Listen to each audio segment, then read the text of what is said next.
All right, guys.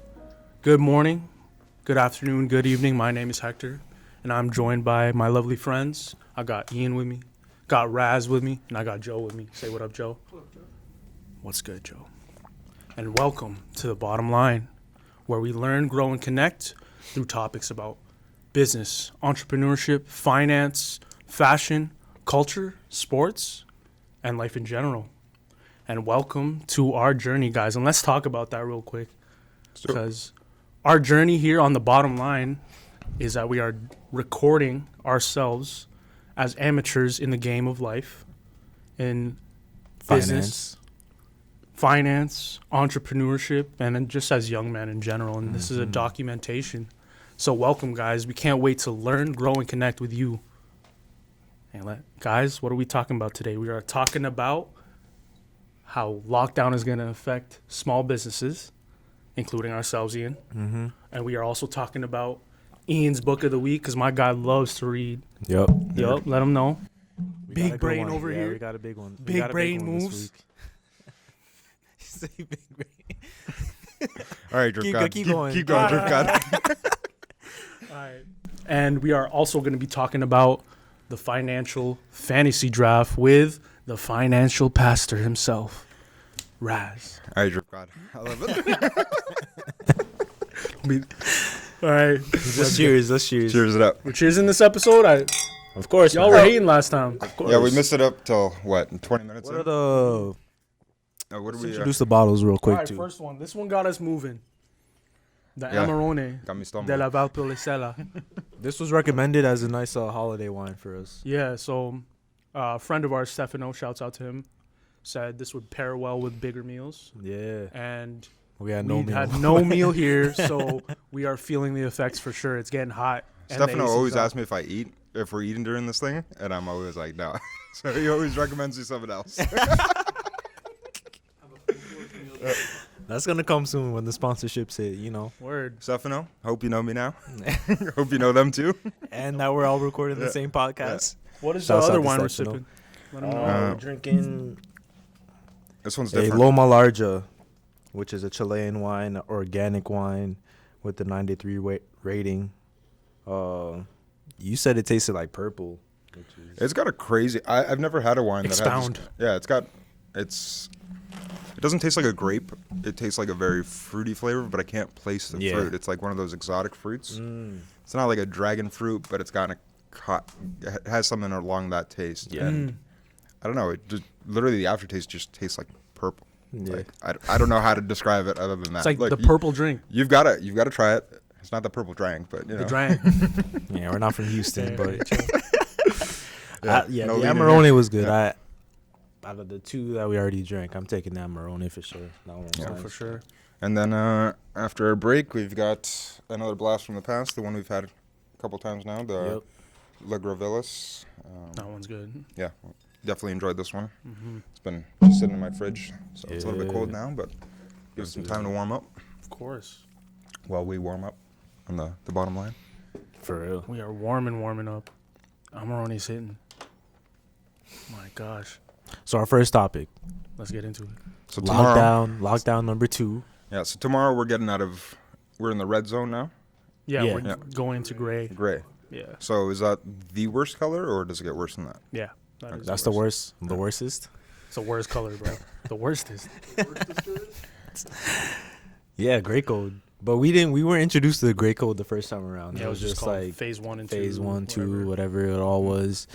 What, 6 months ago when we Yeah, first 6 started this months shit? ago, for real. 8 months ago? I don't even remember what it was. I remember It's that. almost gonna be a year, man. Mm-hmm. Well, like 'Cause my it was in birthday was March. on March 13th, and I think the 14th or the 16th everything closed down because I Yeah. was still out on my. Maybe it was my birthday that everything closed down, but we were downtown. A couple places closed down, and I think we were at Manchester because that was one of the only few places still open. They Yeah. were going to close down that night, but it's just since then, lockdowns kind of been here and there, you know. Been prevalent for you? Yeah. How's that affected your work? For us, like RBC's been able to go digital only.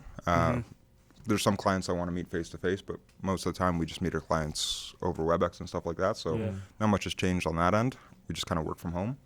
I've kind of talked about my feelings about working from home on previous podcasts, but This guy's pacing. I'm pacing, man. I'm doing my 12,000 steps, just running around my main floor, Mm-hmm. You know? doing calls from morning to night, just, all right, yeah, you want this? All right, okay.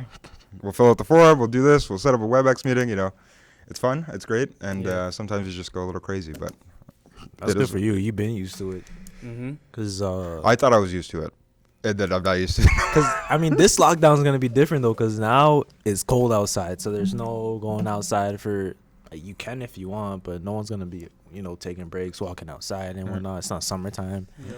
So, and it's the holidays, too. You just kind of want to be in the crib. So, You know my feelings about winter. I'm in the crib all the time. When it's Yeah. So For real. I finally just got a real winter jacket last year. And changed my whole life. But before then, this guy's been living in Canada for how many years? almost 20 years now. Fucking, I finally get a real winter Hoodie. coat. Bro, two hoodies. You know the game. Oh, Two yeah. hoodies and a I don't know the fucking. game. I don't know the game. Mom's been. I need a winter coat. Mom said, "Don't play. Get play your with the winter winter." coat. Get your winter coat quickly, Yeah, bro." facts. Yeah. So I don't know. Learned about that. Learned about the magic of winter coats. I had ski jackets before, but they're not the same Yeah, they're as not the same. Yeah. they're not the same as something that's meant for the winter. Yeah, Like yeah. the ski jackets I had are meant for the speed, like when you're going down a mountain, blah blah blah. Yeah. But when you're just walking around the city, they don't do shit for you. They're like, Yeah. I'd rather wear two hoodies at that point, Maybe not. But this is legit. A great, Yeah. Grey Goose? not Grey Goose. That's Canada alcohol. Goose. Canada Goose. Grey Goose. Yeah. That's the Emerone talking. Yeah. Cheers to that. Yeah. Cheers to that. The Canada Goose, or I've got a North Face.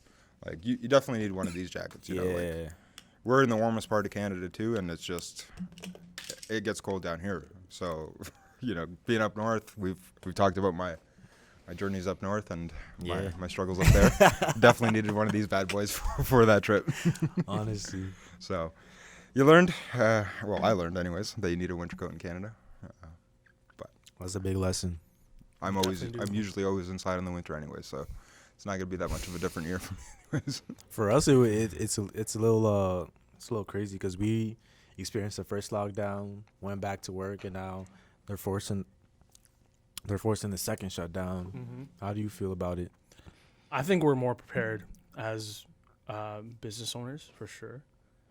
Last time we didn't have no protocols or e-commerce setup. We were just kind of stuck.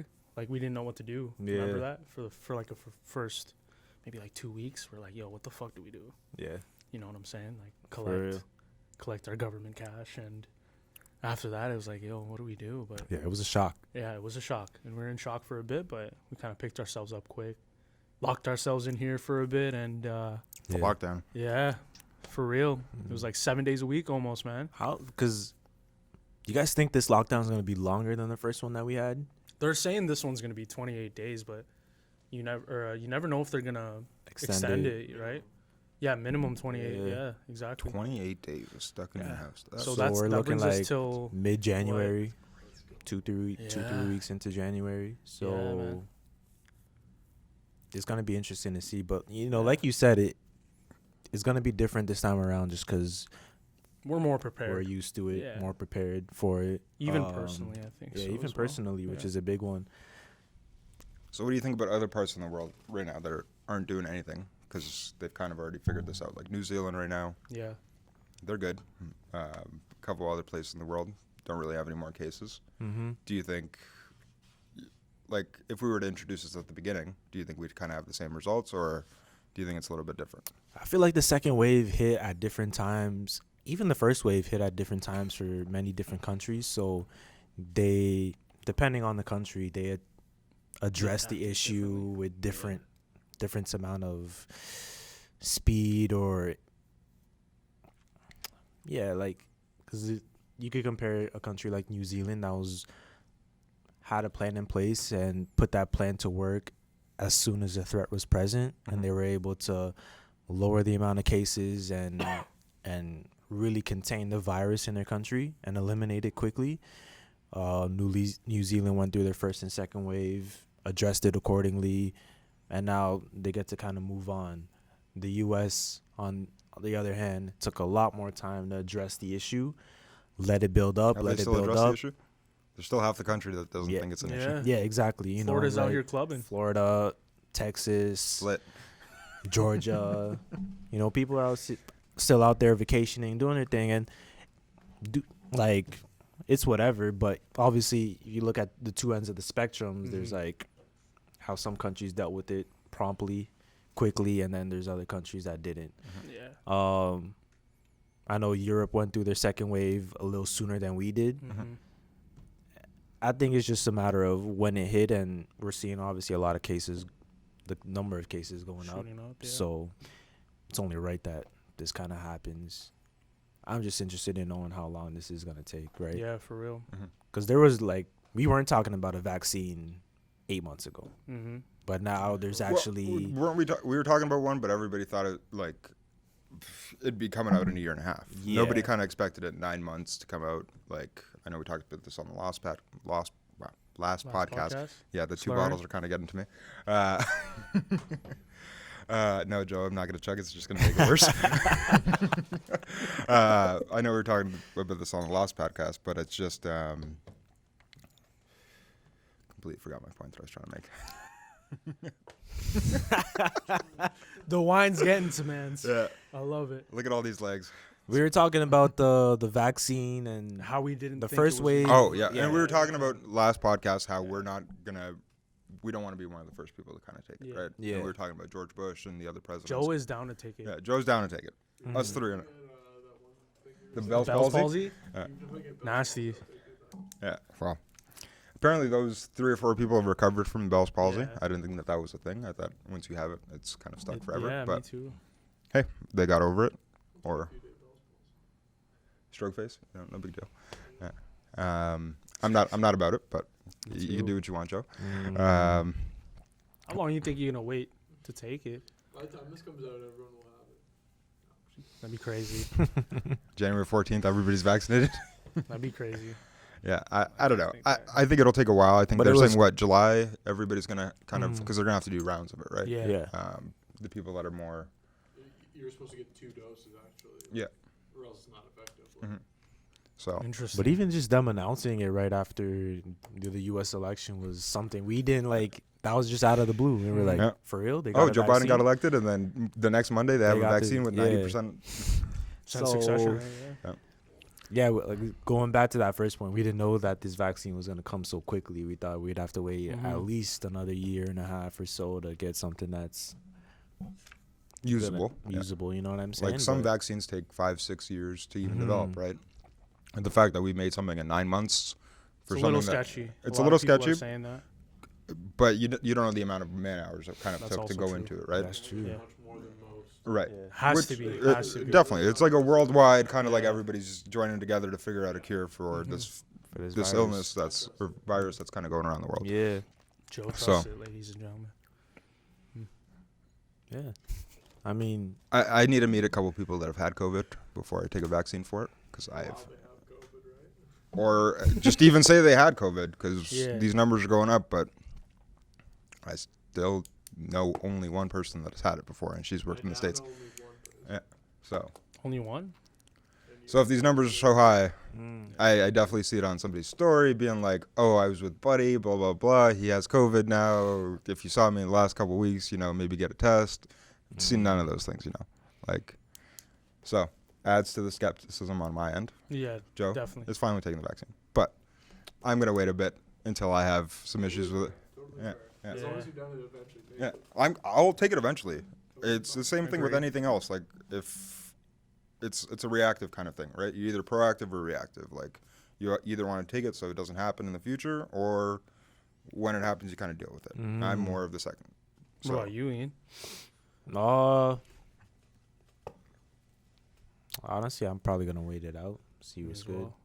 I agree. I don't know how long that's gonna be, to be honest. Like I said the last episode, It's mom's call?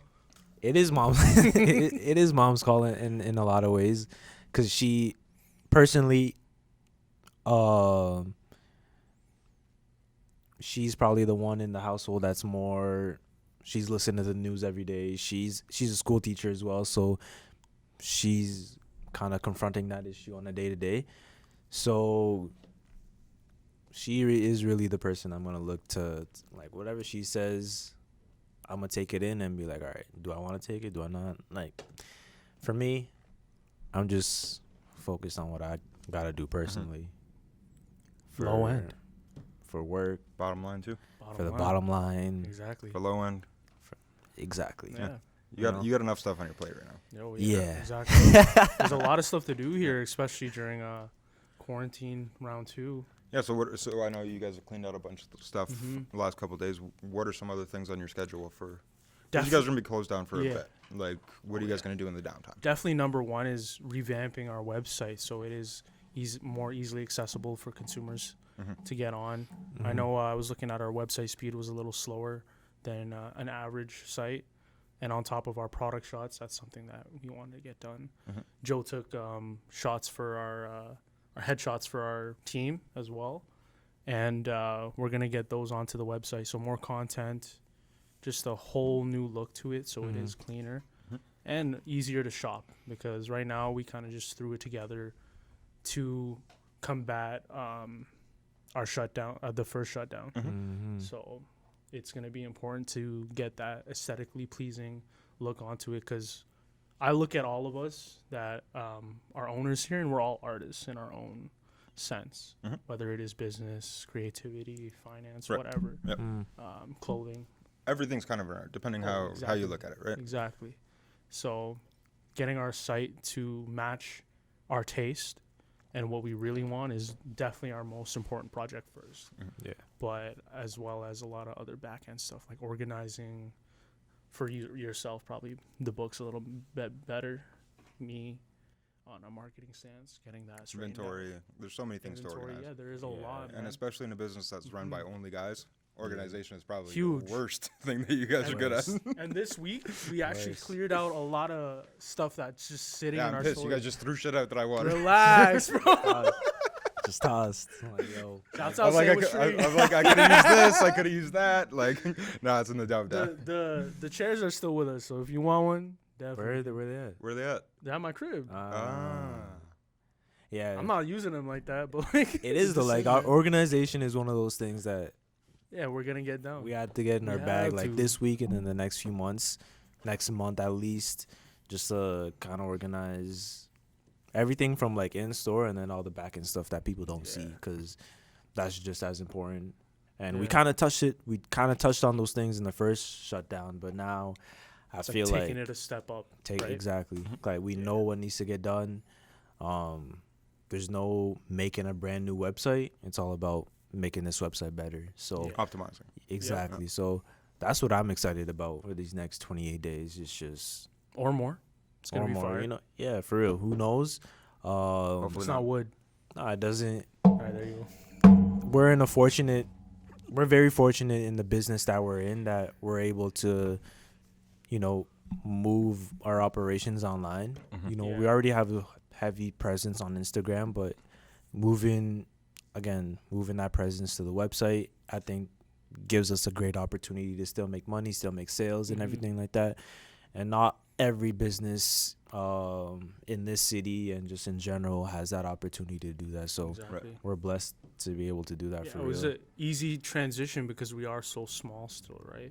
It's not easy. Yeah, obviously easier. It's than more But in doable. comparison to a bigger company, Yeah. though, you guys, Exactly. it's not like moving a huge ship. Exactly. Yeah. You It's guys more are moving like doable, a yeah. paddle boat, like a Kayak. rowboat. Kayak. Maybe not that. You guys have got an engine at this point, you know. Like you're not just single arm paddling this boat.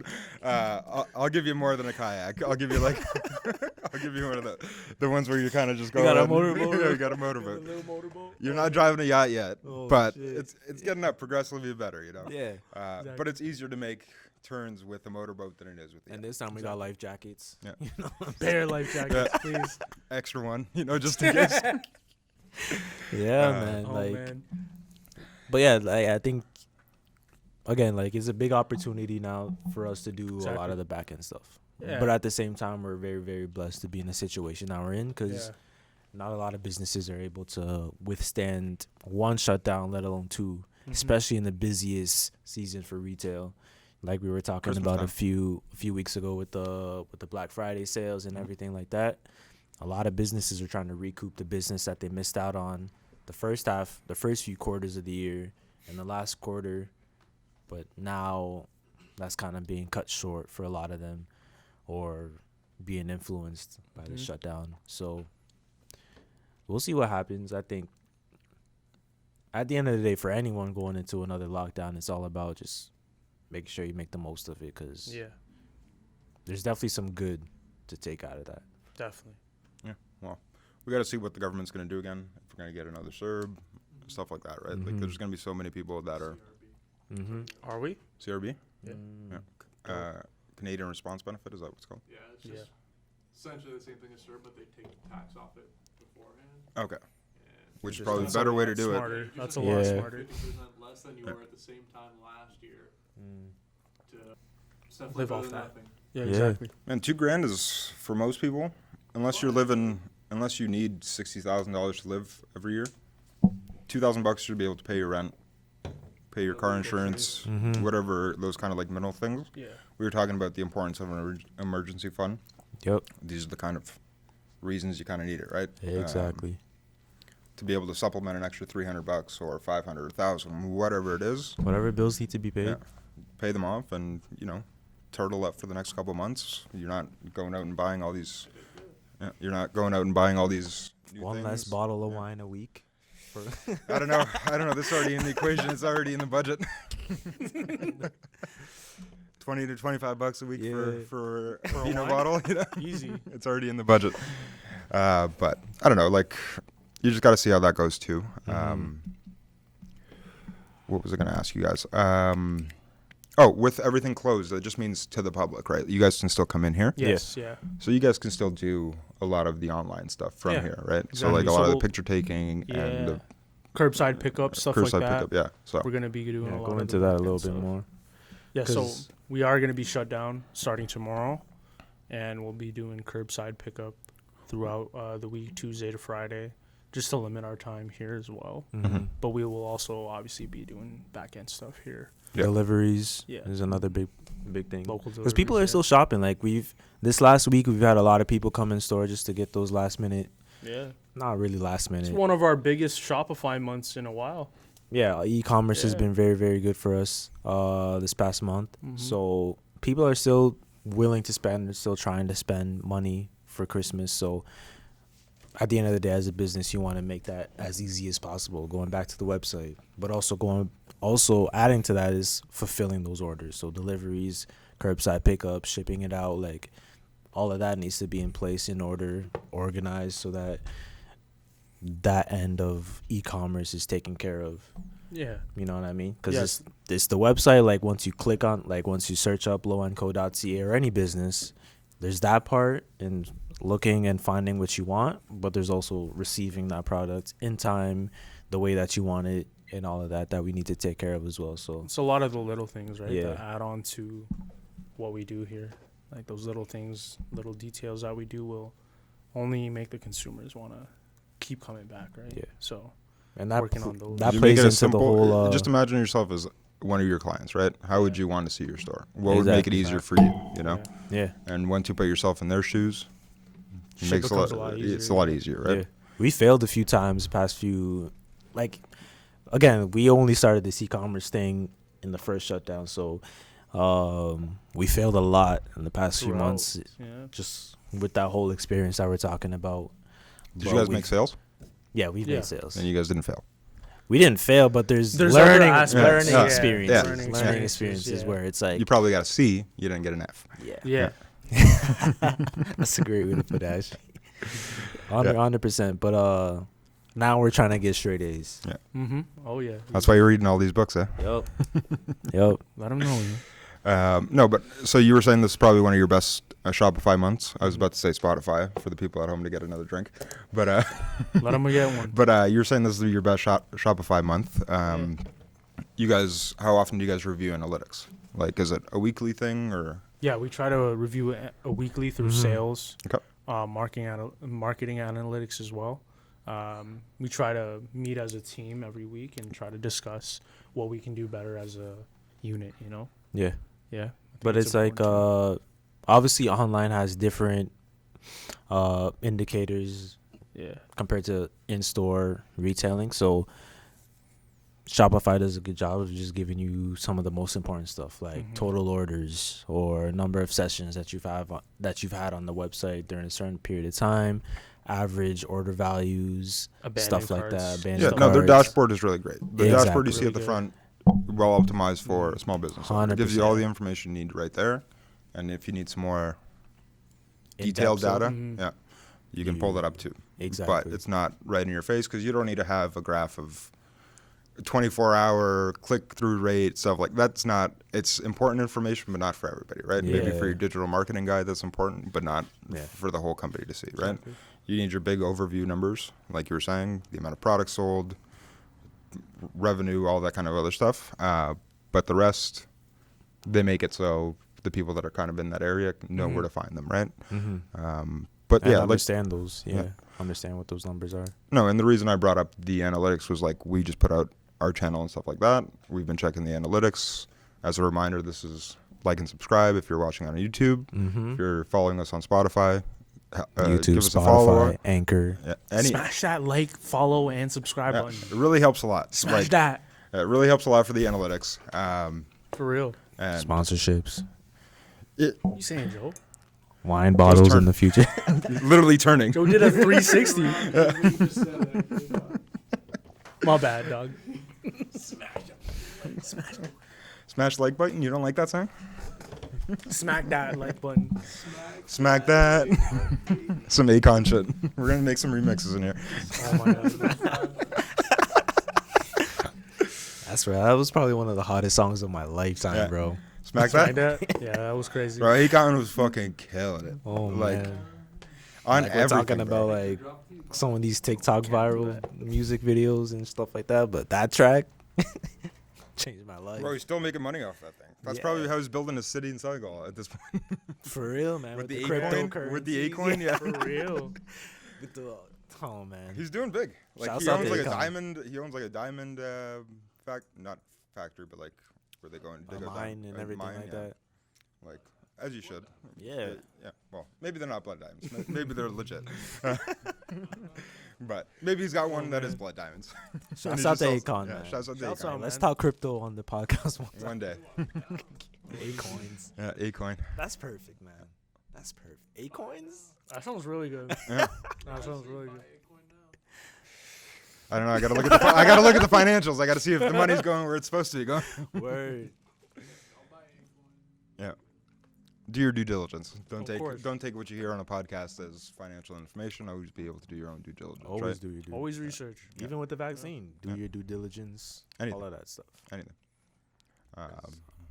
Because you're the one making the decision at the end of the day, right? Yep. If you're always gonna make decisions based off what everybody else says, you're gonna be where everybody else is. So at the end of the day, yeah. That's a great way to jump into the To the So what your you book of the week. to the next What you topic. been reading, bro? Should we take a break real quick? Or? Yeah, I need another glass. So Yeah. Let me take a break.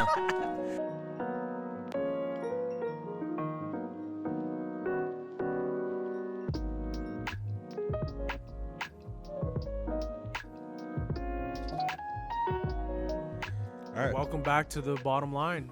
And this episode is brought to you by Low & Co, where you can get premium vintage, the latest in streetwear and sneakers for a great price. Remember to follow Low & Co at lowandco_ on Instagram.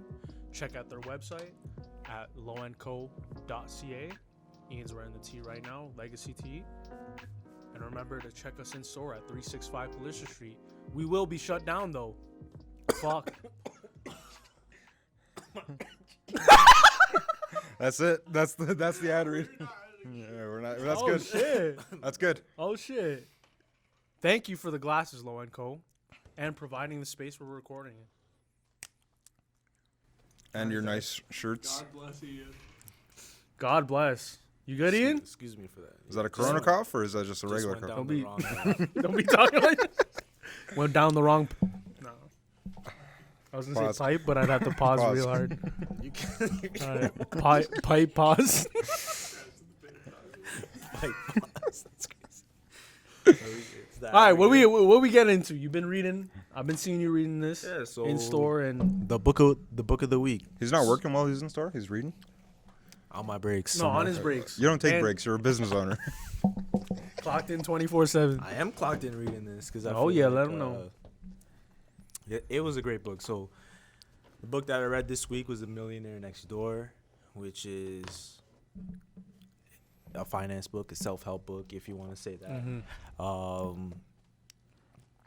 Picked this up like last month because I've been hearing about this book in terms of financial self-help. So I thought, why not just pick it up and see what it's about? And honestly, because obviously this year's been, at least for me, this year's been a year of kind of getting my own personal finance straight. And I'm at a point where I've made a lot of progress, and I'm like, all right, what's the next step for me? I picked up this book, and I'm like, I think this book might teach me a few things about investing and stuff like that. So I picked it up, but it wasn't really about that.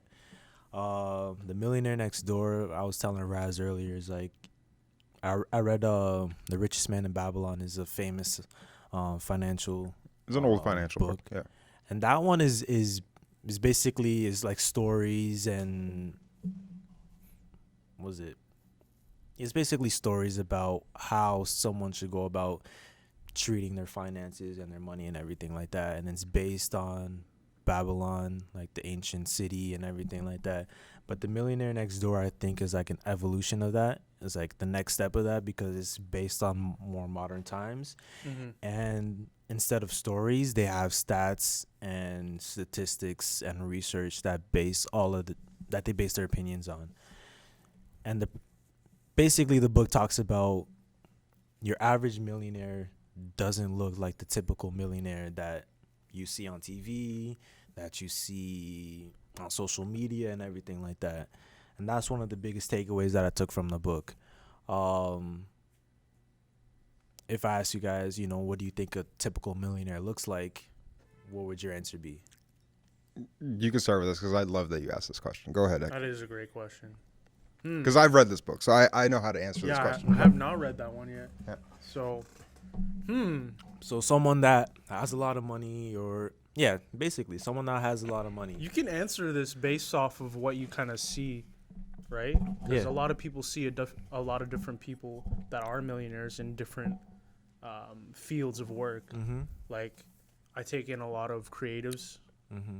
athletes as well, and rappers, singers, whatever. And what's the telltale that tells you that these guys have a lot of money? They're flexing cars, Jewelry. houses, clothes. That's like, oh, this guy's well off, right? Mm-hmm. But I know for a fact that the average millionaire is just kind of a simple man, right? Yeah. I bet that this is what this book is talking about. That's a pretty good guess. Yeah. How about you, Raz? Like, what would you say is the... That's my indicators for it. Just because, again, as a man who was on social media so much, Mhm. that's what I see sometimes, right? Mhm. So, How about you? Like I said, I've read this book, so I know how to answer this question. And I love what Hector said. The idea of a millionaire is somebody that flexes cars, Everything. all that. yeah. But you've seen those memes before where it's like Quavo with all his chains, jewelry, whatever. I think his net worth is like $53 million or something. Mm. Then you've got Warren Buffett to the right of it, net worth a couple $1 billion, wears a sweater, drives an old 2011 Cadillac, lives in his first house that he bought for $150K. Wears Wrangler jeans. Wears Wrangler jeans. You look at Mark Zuckerberg. Yeah. You look at Same. Steve Jobs. Steve Jobs got the Like- same fit for years, man. Like there was Black this tee and jeans. black tee and jeans, turtleneck, New Balances. Easy look. Mm-hmm. Not something to waste your time on in the morning and be like, what am I going to wear today? And you hit it right on the head. The idea of a millionaire, somebody that flexes their cash, says all this. But in the book, if you read it, the idea is you never know if your next door neighbor is a millionaire or not. Exactly. You don't know if this guy who maybe is working a $60K a year job is actually a millionaire under disguise. You never know what's going on because these guys, they're doing what Warren Buffett does. They pull up in their 19 Kawhi Leonard, perfect example of this. Still riding around his 1997 Trailblazer, even though he signed for all these millions of dollars. He's a champion, blah, blah, blah, blah. Endorsement deals. Has all this cash coming in, still riding around that 1990 Trailblazer because it still runs, you know. And that's kind of the idea from this book. I'll let you talk more about it. Exactly. So you guys, we hit the nail right on the head there. It's the book just goes more. That's the big point from the book. The biggest takeaway that I took, and it's not about what you show off. It's really about what you have to back it up.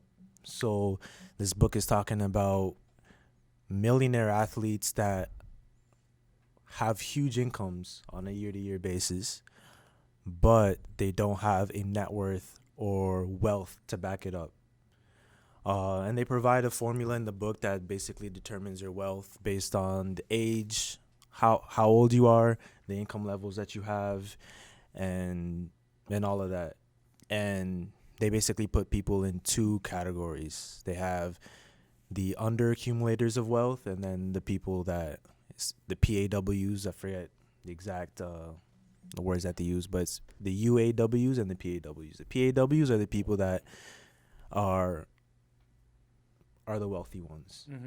The UAWs, the under accumulators of wealth, are the people that are making a lot of, not necessarily making a lot of money, but they're not accumulating as much wealth as they should be. What determines that? And it's based on a lot of stuff, because you can accumulate wealth. Going into my next takeaway from the book, you could accumulate wealth in various ways. One of the ways is making a lot of money. So we're talking about the athletes, the people that make music, those types of celebrities that get a lot of big cash windfalls throughout their careers, you know, $1 million checks, $2 million checks and beyond. And those people could be wealthy depending on how they use that money. And then there's other people that are just taking in $60,000 a year, $90,000 a year as a household. But those people are also accumulating a lot of wealth and end up being millionaires in the long run. So they said it perfectly in the book. Just like we talk a lot about sports on this podcast. They're basically saying that defense wins championships.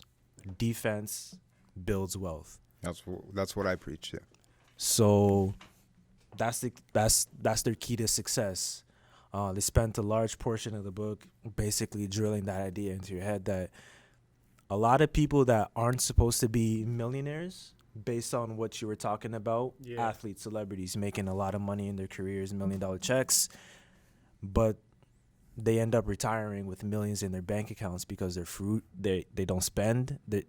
Let's say they're living below their means, and they're saving and investing larger portions of their income, whether that's $60,000 a year, $100,000 a year, $200,000 a year.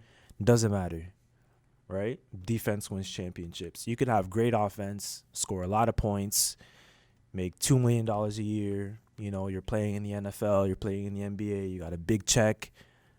But just like, again, we talked about it on a previous episode, you still have people like Allen Iverson, Antoine Walker.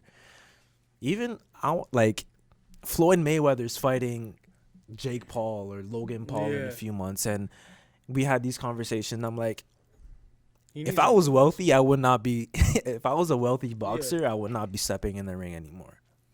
But things are telling me that. Did you see how much Floyd's going to get paid for this? Yeah, Was like it 50, right? He's getting 50% of the PPV money. So the pay-per-view money, I think he's getting 50% of that. Jake Paul's getting 5, I think.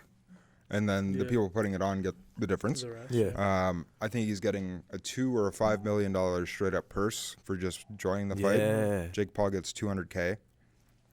For him to add another win to his, what he's going to be, 50-0 now, or is he 40? 51 or 52 maybe. Yeah.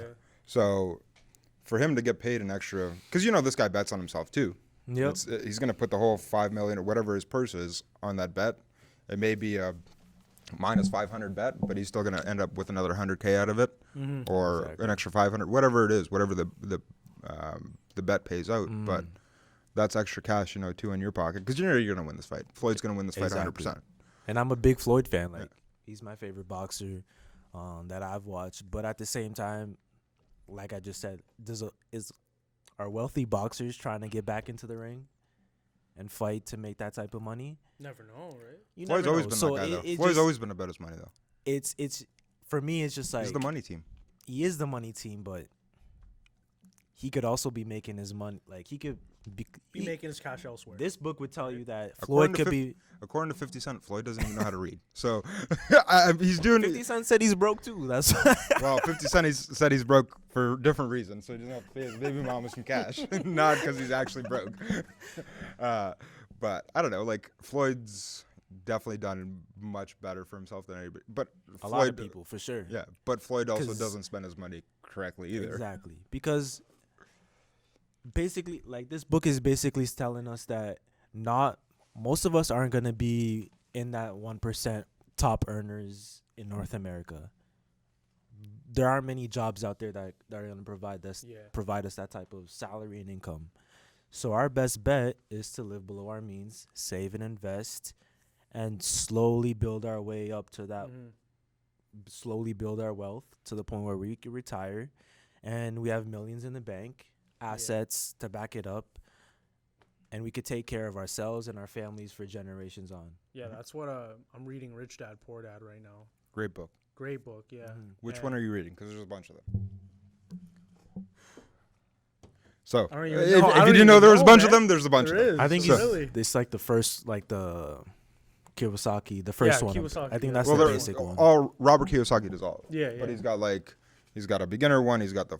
I think I'm on the beginner I one. probably have read like 15, 16 of his books. Like I love Robert Kiyosaki. Yeah, so he talks about like assets and liabilities and knowing the difference. And to your point, a lot of these athletes and singers and musicians and rappers and whatever, they buy all these Liabilities. customized jewelry, that cars that aren't really assets like that. They just depreciated value. Exactly. And as you do make more money, you fall for these traps. And I've seen that in myself sometimes. I do get into those traps sometimes, right?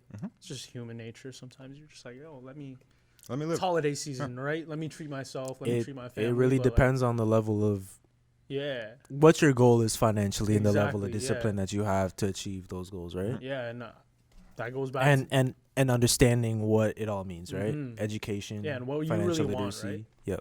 Yeah. And a good quote is from Jacko Willenick. He's like a former Marine.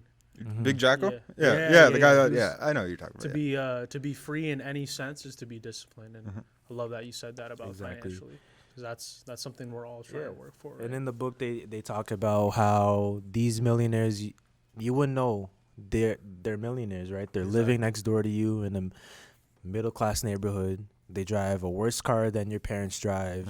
They spent less on shoes in a year than you. I'm 23 years old, and I love shoes, but they've spent less on shoes than I have. You know what I'm saying? They're just investing their money properly. They're using their money towards paying for their kids' education. They're using their money towards paying for the right healthcare, accountants, and stuff like that, rather than tricking it off on jewelry, cars, houses, clothing. So again, going back to that point, defense wins championships. If you're able to live below your means consistently, properly plan and budget your expenses for a year, for the month, for the week, and know where your money's going to, you could plan your way to being a millionaire rather than kind of hoping that it happens. Yeah. Because even if you're making $1 million a year, doesn't mean you're wealthy. It's all about what you keep. There's a lot of people that make $1 billion a year and they spend 1.5. Yeah.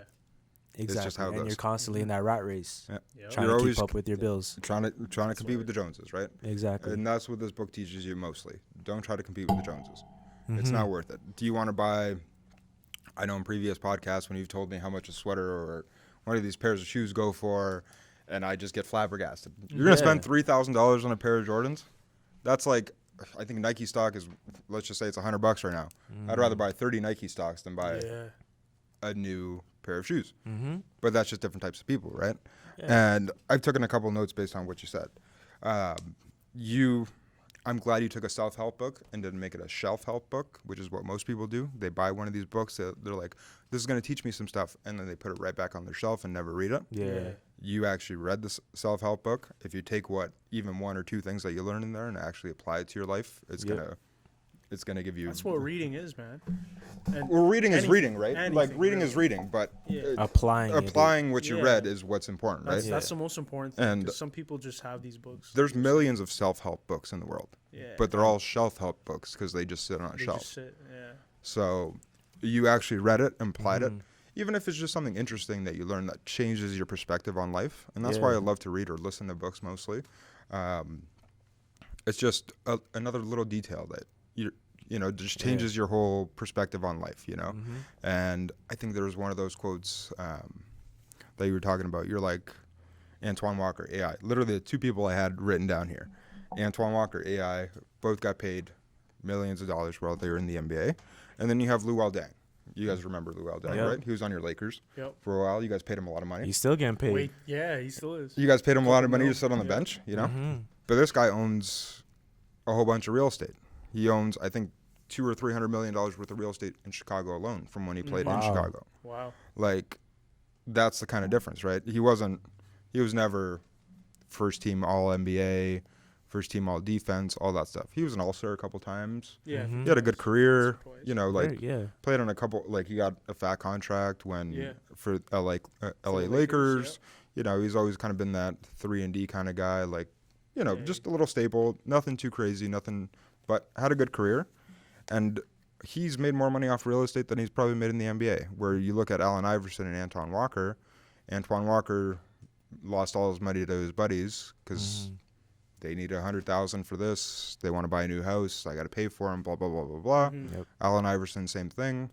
Maybe he likes strip clubs and alcohol more than the average NBA guy, or in casinos as well too. But like, those are the kind of things, right? Like knowing how to be good with your money. Reebok, when he was still with Reebok, knew that he was poor with his money, so they had like a deal made in where you're not going to get all your cash till a certain amount of time.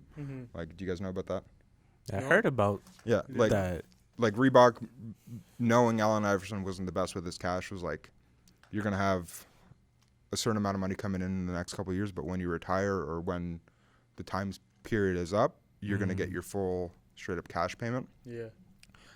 And that'll kind of go into like a trust account for you, and you'll get like a monthly income for it, just because that's how you should be setting up your big payments like that. But a lot of these guys get $5 million. And they just spend it. Right? Yeah. And two, when you get $5 million in one tax year, if we were talking about taxes before, you're giving half of that to the government right away. Why not just split it out over 20 years where you're making $200K a year? Maybe you're giving 35% away instead of a full 50 right away, right?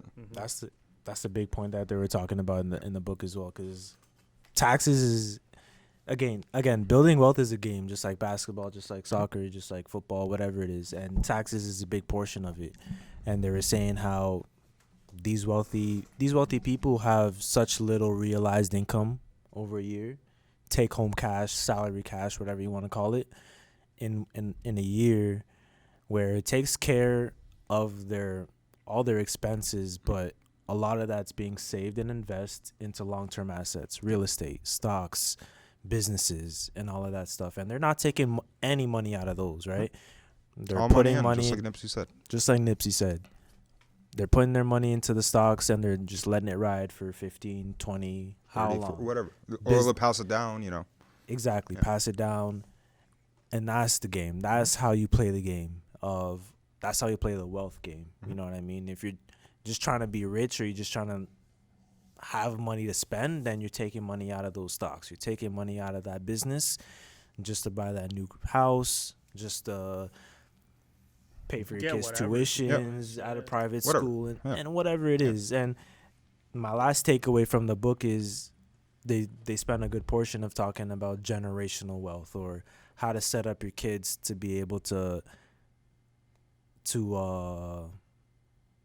be well keep off. the game going. To be well off. To keep the game going. To keep the game going, because a lot of wealthy people raise kids that end up spending a lot of money. In the third generation, most of your second, third generation, right? Because think about it. Just a lot of put yourself in millionaires their- are first generation put yourself in their business shoes. owners that from the ground up, they built their businesses, made a lot of money, pass it down to their kids, and they're like, all right, I want my kids to live a good life. Now I want my kids to be comfortable, go to the best schools, be part of the best circles and groups of people. So they're going to put a lot of money into that. And these kids, instead of growing up in that lower class that their parents grew up in, they're growing up in the upper middle class. High, depending how much money they made in their first round, right? You know? And then it's just in the second generation, usually they go to school, become pretty smart, take the business to different levels, right? Yep. And then you get in that third generation, and then it's literally like all these California kids or all these Miami kids that we were talking about. What do they care about? You know, they could live off the $100 million they have in their bank account. They don't have to do another day of work, even if they're making 5%. That's $5 million a year that you could just blow. If somebody gives you $5 million a year and says you don't have to work anymore, fuck, I ain't working either. They don't know how hard that dollar, how hard someone has to work to get that dollar and then multiply it and stuff like that. So it doesn't necessarily apply to me right now. I don't have kids and I'm not wealthy in any way, but it's just a good idea of thinking about, all right, you know, if you wealthy, I don't want to, yeah, but I don't want to, as an individual, I know all of us can agree, I don't want to work this hard to just give something to my kids and they just spoil it, right? Yeah. So this book was generally just talking about, how do you pass on that physical monetary wealth, but also the game, the up here, the intellect of how to treat that money and how to keep it going for many, many generations. So it was a great book. Really, really enjoyed it. And just like Raz said, I feel like it just gave me, I'm not going to say it's nothing that I didn't know, but it just put it in a way that made that it hit different. A lot of the statistics and hard facts that they were providing in the books really made me realize how important it is to follow some of these takeaways that I wrote down. At the end of the day, how many ways can you write a financial book? Yeah. At the end of the day, it's pretty fucking simple. Spend less than you make, and you will be financially well off. It's the first Invest step. the difference of, let's say you're spending $3,000 a month, but you're making $4,000. Invest that $1,000 instead of going out and buying jewelry, like all these rich guys do. All these athletes and stuff like that are actually rich. They're not doing what billionaires are doing. You know, like all these athletes and everybody like that. They're only rich because a billionaire is paying them their salary. You know, like Kobe had a saying, "Why am I going to give a billionaire a discount?" You know, when he's asking for so much salary, right? Like, because he knows the game. Like, he's not the top dog. There's somebody above him. Yeah. Like, his boss had way more money than Kobe made in his whole life. So why is he going to give him a discount when this is what he would be able to get on the market? You know, the market is. So at the end of the day, like, there's levels to this shit. Like, you're probably never going to be at the top of the game, but make sure you're good for your family, and then learn the game step by step, pass that knowledge down. Because if you're going to send your kids to public school, they're just going to learn how to become an employee. They're not going to learn how to do their own thing. Yep. If you're giving them those seeds of knowledge from an early age, your kids are going to grow up to be in that position too, right? If you don't spend any time with your kids are just going to be like, oh, I've got money, I'm going to spend it and do this, that, and the other thing. Yeah. And unfortunately, that's what happens. Like, you just have no time. Like, we were talking a little bit earlier, like, what do you think of millionaires? Like, a lot of these millionaires in the book their goal is to spend time with their family. It's not to be the richest person in the whole neighborhood. Their goal is to have a simple life, take care of their kids, make sure they're well raised. They're not trying to be at work for 18 hours a day, you know. And those are two different lifestyles, you know. Like, what do you want to do? Thanks. You could be out there making $100 million a year, but never get to enjoy it. Is that really worth it for you? Yeah. Is it worth it for you? Is the juice? Yeah. Is the juice worth the squeeze? Yeah. So I'm gonna end that little segment with one of my favorite quotes from the book, and it said, "It's easier to purchase products that denote superiority than to be actually superior in economic achievement." That's fire. Repeat that. It's easier to purchase products that denote superiority than to be actually superior in economic achievement. Yeah, there's a quote from James Franco. All the poor people look like they're rich. They're wearing Gucci belts. They're wearing Louis Vuitton. And then you see all the rich people. They're wearing jeans and turtlenecks. Like, Walmart tees. Walmart tees, exactly. I'll be wearing vintage till That's the beauty of it. Every single low-ended time. vintage. Anytime you go to a Yeah. restaurant and you talk to the owner, you're like, who brings in or who's the richest guy that comes in here? It's usually a millionaire. But that guy doesn't pay for any of his food. He gets a lot of stuff given to him, like a lot of that other stuff. Yep. Rich people are rich for a reason. They're not out here just throwing money around and just giving Definitely it no not. problem, you know? Exactly. They're looking for deals whenever they can get it. If they find $50 on the floor, they're picking up the $50. They're doing that, you know? And it's just, how do you save a buck? We were talking about this before. If something costs $300 and you're making $15 an hour, don't think of it as it costs $300. Think of it as this costs X amount of 20 hours of my life or 25 hours after I put in taxes, you know? Yeah. Like, you only have so much time in the world. How do you spend that time? How do you invest in assets? Yeah. That's We've important. talked about the Earn Your Leisure podcast a couple times. The assets over liabilities. It's the way to do it. Have your assets be greater than your liabilities. You're always going to win at the game. Yeah, exactly. Yeah. Exactly. I mean, that's a great way to segment into our next topic. Yep. How do you pick the best assets to invest in? So I'm going to pass it over to Raz. our financial pastor. I guess The pass? we'll all talk about this too because it's Of like course, of course. NBA's coming back up. Yeah. Have you guys got any invites for fantasy drafts? Gotten Anything like invites, but Yeah. no, Yeah. I have not taken I've been them. tempted, though. I've been tempted. a quick little $50 I just pickup? want to pick up LaMelo Ball real quick, see what he does this season. that IPO. Yeah. Word. That vision is crazy. Yeah. Yep. Yeah, those Great highlights potential. look good. But See take that this into stock going consideration. He's on Charlotte, so That is You know. true. But he's gonna be playing and making his stats. So man, I don't Fantasy. think he's gonna have a bad career. He just bought Cam Newton's apartment or Yeah. condo in Yeah. Charlotte. Like Michael Jordan owns the whole like seventh The or ninth seventh floor, or whatever That's it is. Yeah. crazy. So Michael's gonna be there the whole time. Like he's gonna have like a connection like this with Michael. You know, Mhm, like of course. That's going to be dope to see. so. Hopefully. Hopefully. Hopefully Michael doesn't ruin like everything Yeah. else because you know he just puts He- himself like you think you're hot shit, blah blah blah. We'll take Exactly. you out.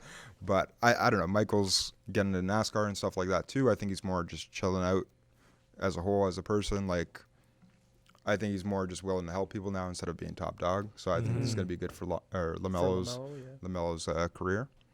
And you know Charlotte, probably one of the better places to put him. It's warm, not as warm as California is, but you know you're not in Detroit like his brother is. He's got Or room to make New Orleans. mistakes. He's got room to make You know? mistakes. And that's Nobody's probably the expecting most too much from important- him. Yeah. that's the most important thing. And who do you have on that team? You have Tyler Devontae Zeller. Graham. You have Dante Graham. You've got a bunch of. Hayward. Oh, yeah, Gordon give Hayward, him a okay, big sure. contract. That's your best player now. Yeah, that's what I'm saying, though. Like, it's not anything crazy, Yeah. right? It's just. If you make the 8 seed, 7 seed, I you've think had a good year. that's- Yeah, exactly. The expectations aren't championship or bust. You know. Yeah. So For a team that's been underperforming and haven't, even with Kemba Walker on the team, never made the playoffs like that. If they could squeeze into that number 8 seed in the Eastern Conference, I think that's It's a gonna be big. big move for him. Yeah. But who knows? I'm not even expecting that. I just want to see him play. I like his game. I like it. He's got that attitude. You know, like Yeah. it's not the game style. Like at the end of the day, he scored 91 points in a high school game. Yeah. I just feel like he has that swagger. He's that got the swagger. does. That's what I'm even his attracted brother to. does. Like Lonzo doesn't really have No, that swagger. Lonzo's more Yeah. shy. Like, you know, he's the oldest brother. His dad always was like, I tell you guys what to do. Yeah, But being the youngest kid in the family, you know, bit of no, a you're the oldest. I'm the I'm the oldest. oldest. Are you the oldest in your family? middle. Middle child? Are you the oldest, Joe? Middle. Okay.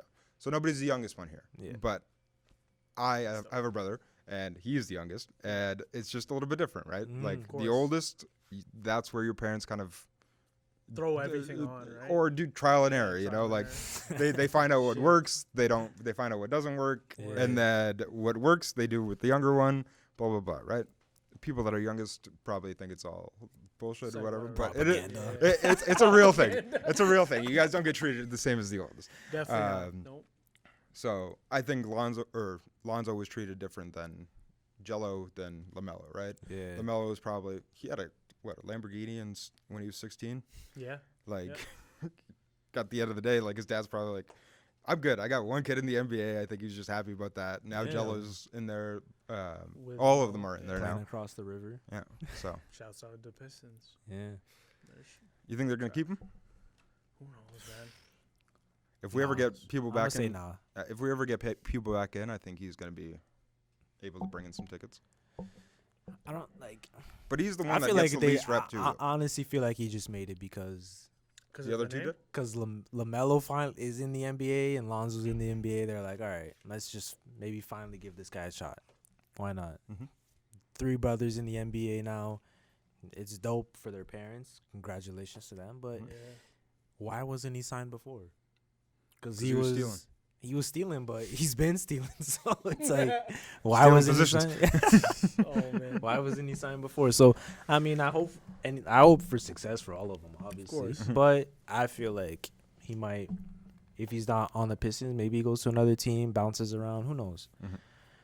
We'll see. Yeah. I don't think he played in their first preseason game. So would you Who draft him knows? on your fantasy team? No, Definitely not. No. How do you guys picking- go about no. drafting? Yeah. no. So well, yeah, let's go into Get this. into Perfect. Kind of when you guys were invited. to Leangelo is not on my draft board. No, not in your top 15? Nah. No. Okay.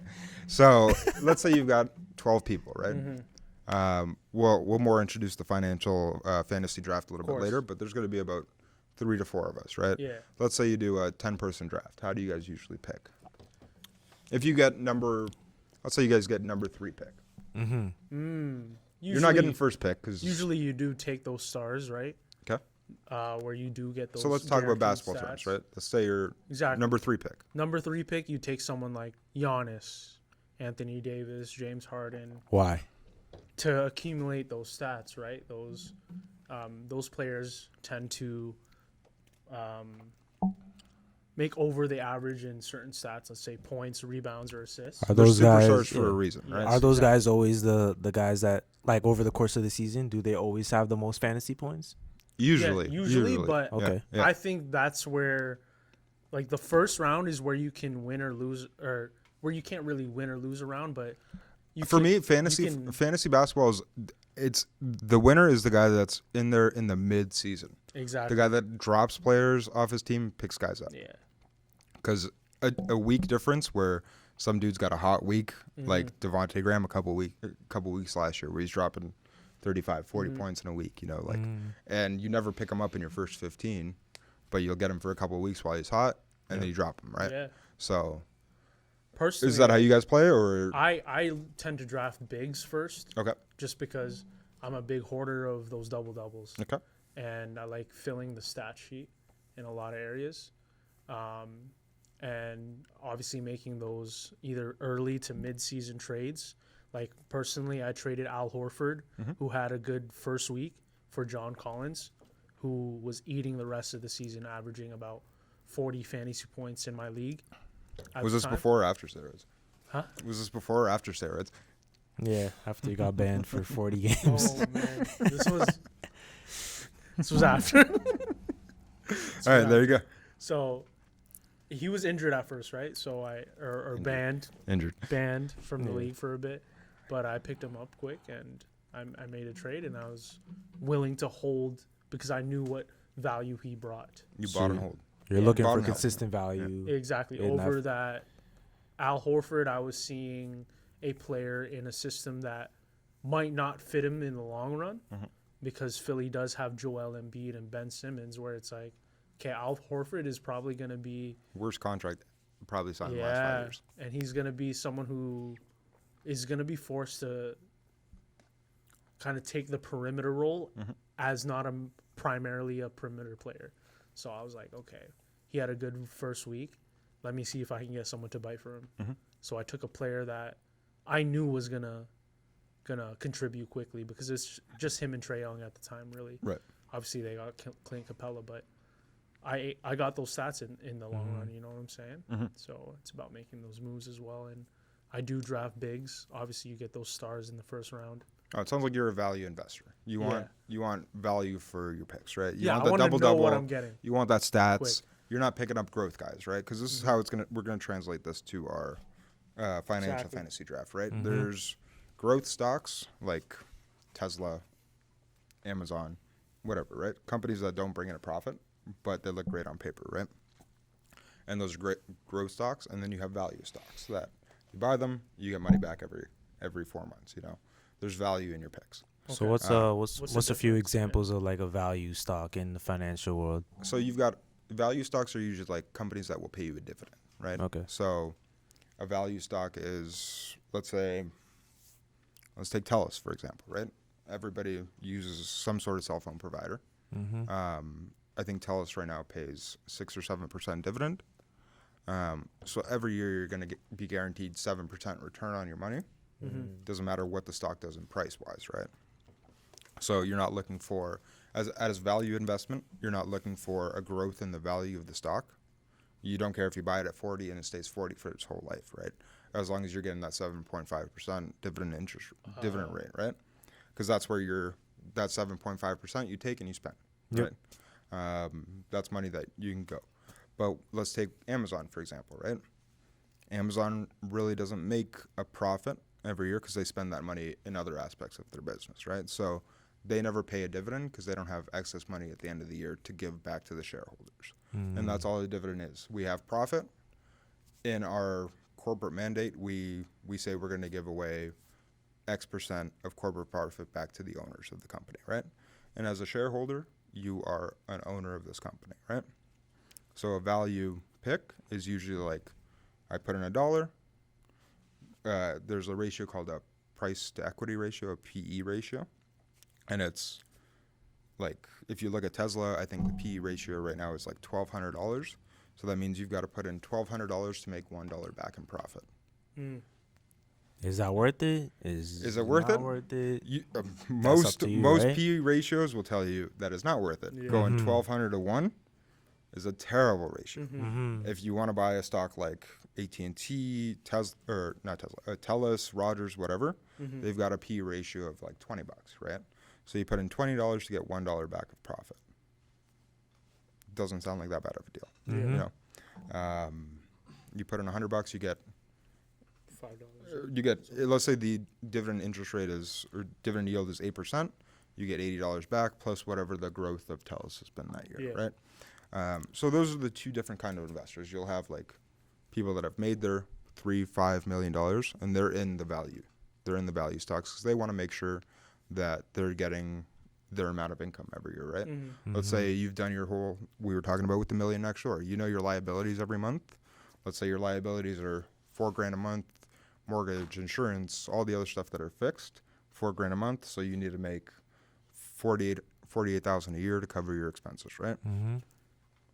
You can go to these value stocks and be like, okay, guaranteed dividends, I need that. I need $43,000 a year from my investment every year consistently. Okay, so I've got $1 million. I'm looking for 4.3% return back. Mm-hmm. So you can go either into one company and buy that and get your 4,300, or however way you want to split it, right? Mm-hmm. Because the dividend will change every year because it depends on the profit, right? If they have a bad year and they're not making profit, they can't really give that back to their investors, right? Mm-hmm. To the owners of the company because they don't have profit. Mm-hmm. So you've got to make that decision of, are these guys always going to be profitable, or are these always going to do 8%, 10%, 11, 20%, whatever the dividend ratio is. And you've got to have those kind of guys in there. Same if you think of Trevor Ariza, Yeah. that's who I think of as a value guy, right? Yeah, you pay him $12 million, but he's going to give you your 13 points per game, a couple rebounds, a couple blocks, Good defense. good defense. Steals. He's going to give you everything you need, right? Yeah. Maybe Yep. he's not going to be an all-star. He's past that point. But you put him in, he's going to do his job, right? Mm-hmm. And or you've got those young rookies, which we'll consider, like when we start doing our actual fantasy draft, we'll have them like as IPOs. Rookies we've talked about on the last episode, very similar, you know? Yeah. Or These even guys- just like young players in general, right? It's like second or third players or players that just recently switched teams. Yep. That we think are gonna Yep. do very, very well. So there's What a are lot of different IPOs? situations. So IPOs are like initial public offerings. This week there was Airbnb went on IPO. Okay. They did very well, eh? Yeah. So I know Joe's telling us to wrap up the segment. I think our camera's almost done, but like He nodded yes. Airbnb this week, they were valued at like $62 or $64 a share. Okay. But when it ended up getting to the open market, it was worth like $120. Wow. Wow. Because that's Yeah. just the run up on the price, right? Okay. Mhm. Supply and demand. A lot of people So are trying to get that. There was a lot of demand for the product. So the price went up, right? Mm-hmm. And people that are actually tenants on Airbnb got a chance to buy Airbnb stock Word? before it went public. So people that are renting out their spot, or people that are trying. So tenants, Oh, right? okay, So okay. they're using Airbnb service. Yeah. They got an email maybe a month or 2 months ago being That's like, actually cool. we've got a direct offering to all our tenants because they're the ones that Wow. make the business run, right? And you could buy the stock at $62, buy as much as you want. That's nice. But a lot of these guys didn't take advantage of it because they don't read every single email from Airbnb. Yeah. Like they're not Yo, looking sign up at to it. They're like, Lauren's all right, as newsletter. long as my cash flow is coming So we're through, signing up to. Sign up to I'm gonna Lauren's start putting my house on newsletter. Airbnb. That's for damn sure. Maybe we have an Okay. IPO in a few years. That'd be Like crazy. 10 years. Yeah, low end IPO. That's crazy. Get a couple It was stores. like- Get a couple stores. Get You your saw money the up. email? They were Yeah, like, man. more spam? Yeah. Like Uh, fuck this. So a lot of tenants had that option to buy. Like it's called a direct offering, where the company can go direct to the consumer. Mm-hmm. An IPO is like initial public offering where they go right to the market, so the public. And we'll talk more about this when we introduce the segment in the future. Yeah. We'll talk about the megacorps and how we pick our stocks and stuff like that. We're talking a little bit about how you guys pick your teams, but we'll go through that in our segments when we start back in the new year. And we'll have about $1 million that we'll do in a simulated account. And you guys can all follow along with us and make your own team if you want. We're going to have Yeah. a financial fantasy draft. We'll talk more about kind of the basics, do some reading. I know before when we initially talked, I had a list of like the 50 richest people in the world. Not everybody makes their money in the same way. So if you find a niche that you like, or if you find a niche that you like the same way when it comes to building a fantasy basketball team, not every team's going to be like a prescribed rate, right? Yeah. I was saying some guys that pay attention in the mid-season and pick up those kind of guys are usually the ones that win. The same with always keeping your portfolio updated, right? And that'll be something we'll do for the next little while. We'll all have our picks that we can make. We'll learn more about ETFs and these big megacorps and stuff like that over the next couple weeks. And then we'll do a financial draft where we all make our own portfolio, aka our own financial team or financial group of stocks. And then we'll see how we rank against each other for the next couple weeks. And for all you guys that are listening and watching, you guys can participate with us as well. We'll let you guys know more about that. And I think it'll be a fun way to kind of educate and Learn. grow, Grow. connect with everybody else, like do all that kind of stuff. Please. Kind of like what we're trying to do here on the podcast, right? Exactly. And this will be a good segment. We can always just looking on each other, be like, how's your portfolio team doing this week? Portfolio. How are you guys doing this week? What are you guys dropping? What are you guys adding? What are you guys doing? Whole Blah, blah, team blah. injured. Yeah, bad week. Everybody's dropping stocks, Yeah, whatever. bad Yeah, earnings. Yeah. yeah, exactly. Well, there's a bunch of stuff just like there is with NBA or Everyone's any on other season sport. ending. Everybody's got season-ending injuries. Maybe they get some news that just destroys their whole company, whatever, Yeah, stuff like that. Exactly. And we'll talk about that. COVID's be a going to week- play a big part. Yeah. Because even in fantasy basketball, I didn't want to play because who knows who's going to get Yep. the virus and be out for 2 weeks to a month. Mhm. Right? So it's going to be a It's lot gonna of be interesting. interesting. It's definitely takes. gonna be interesting. I love that there's so many similarities between the two, fantasy basketball and stock picking and stuff like that, building a portfolio. And I'm down to get into that with you guys in the next few weeks. For sure. With that being said, that is the bottom line. And I want to thank you guys for joining me today. Of course, we enjoyed 3 great bottles of wine today. You heard me. And I also enjoyed 3 great topics. We talked about lockdown, shutdown, part 2, the remix, winter edition. Winter edition is nasty. Worse than the first. Worse than the first, possibly, but we got the It was vaccine basically coming. winter first time. And then we also got the book of the week. But This week, The Millionaire Next Door. Great book. big brain Recommended moves. for everyone that wants to read something during the next quarantine. Pick this up if you want to. And then, of course, the financial fantasy draft, NBA fantasy draft. We're going to be watching a lot of that during the break as well. That's going to be fun. But I want to encourage everyone to like, share, subscribe on YouTube, where you could find us at The Bottom Line Podcast. But don't forget, follow us on Instagram at The Bottom Line Pod, where we'll be posting our favorite books, our favorite topics, Just a bunch of different content for you guys. Make sure you follow us on there, on Anchor, on Apple Music, wherever you listen to your podcasts. Apple Podcasts. We're on everything, baby. We're on everything, Apple man. Music? Joe's We're on Spotify too, bro. Joe's hooked got it us. He got us hooked up, Yeah. man. We're on everything, bro. We got We're on a couple of my everything. buddies already said Damn. they subscribe. Just plug in your AirPods, plug in your earphones, listen to us wherever you listen to podcasts. Shit. Make sure you tune into the bottom line. Go subscribe right now, Hector. Fuck. And thank you Cheers, guys cheers, for cheers. listening. Cheers, I'm And out. we'll see you in the Cheers. new year. Yeah. Happy holidays. Stay safe. Season's greetings. Don't say that.